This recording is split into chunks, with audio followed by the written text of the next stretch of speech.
السلام عليكم ورحمة الله وبركاته نحمده ونصلي على رسوله الكريم أما بعد মই মোৰ তৰফৰ পৰা আপোনালোকক ঈদৰ অগ্ৰিম শুভেচ্ছা জ্ঞাপন কৰিলোঁ। মোৰ নাম ফৰমান আহমেদ, মোৰ পিতাৰ নাম কাছিম আহমেদ।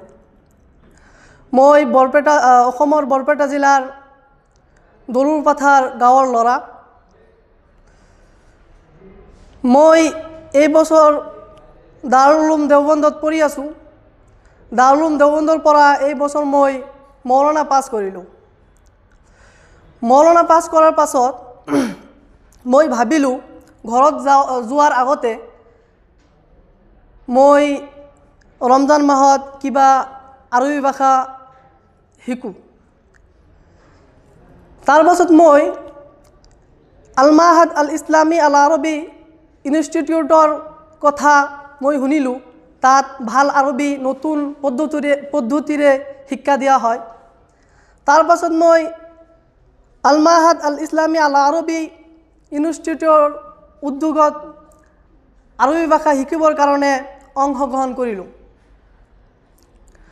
আজি মোৰ অংশগ্ৰহণ কৰাৰ 25 দিনমান হ'ল।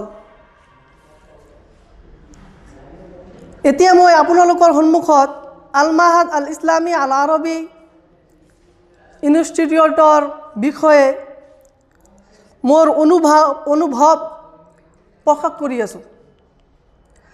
আল মাহাদ আল ইছলামী আল আৰবী এটা ভাল শিক্ষা অনুষ্ঠান, য'ত আৰবী ভাষা নতুন পদ্ধতিৰে শিক্ষা দিয়া হয়। আৰু এই আল মাহাদ ইছলামী আল আৰবী ইনষ্টিটিউটত হিন্দুস্তানৰ পৰা বহুত জগাৰ পৰা বহুত ছাত্ৰবিলাক আহি ইয়াতে শিকিবৰ কাৰণে অংশগ্ৰহণ কৰে। আৰু যদি মই ক'বলৈ যাওঁ ইয়াৰ শিক্ষকসকলৰ বিষয়ে, এই মাদ্ৰাছাৰ শিক্ষক, এই ইনষ্টিটিউটৰ শিক্ষক এনেকুৱা ভাল যে মই মোৰ ভাষাৰেদি বুজাব নোৱাৰিম। কাৰণ যেতিয়া মই এই ইনষ্টিটিউটৰ শিক্ষক হজৰত মৌলানা হাম্মদ কাৰিমী চাহাব আৰু হজৰত মৌলানা সাজ্জাদ আল কাছিমী চাহাবৰ দৰ্শত মই বহোঁ, ক্লাছত যেতিয়া মই বহোঁ, তেতিয়া মোৰ এনেকুৱা লাগে যেন যদি আৰু 1-2 বছৰমান যদি আৰু এই ক্লাছত বহিব পাৰিলোহেঁতেন, মই মোক ধন্য বুলি ভাবিলোহেঁতেন।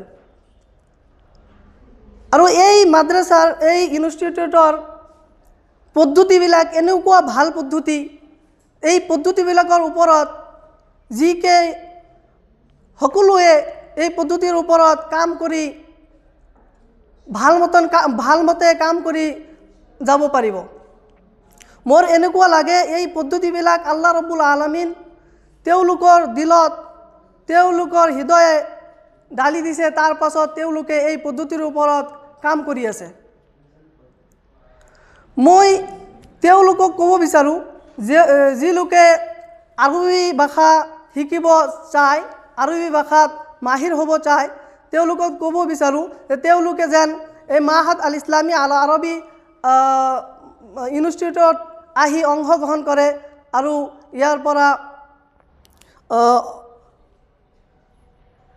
পৰা আৰবী ভাষা শিকে।